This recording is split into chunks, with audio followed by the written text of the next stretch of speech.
Xiaomi EV, the automotive venture of the tech giant Xiaomi, is teasing a technology launch event on December 28th, putting the spotlight on innovation rather than a product release.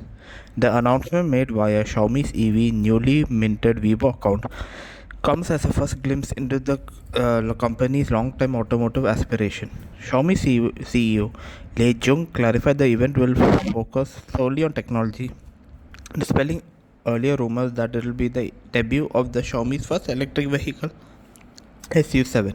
With only 68,000 followers on Weibo, Xiaomi EV seems to be building an online presence strategically, perhaps taking a page from the multi-event playbook of traditional car launches.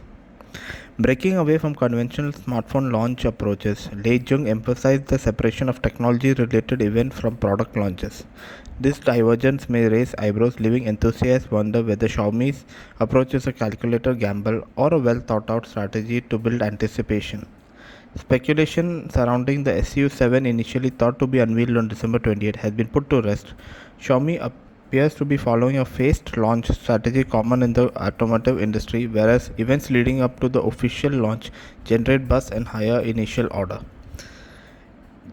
To know if the size of the Xiaomi's first EV stands out, with the vehicle measuring 4,997mm in length, 1,963mm in width, and a height ranging between 1,440mm and 1,455mm, the sedan dwarfs both the Tesla 3 and Neo's ET5, which initially it was meant to compete against. The wheelbase is around 3,000mm, adding to the spacious allure and positions the vehicle as competition for the Tesla Model S or the Neo ET7.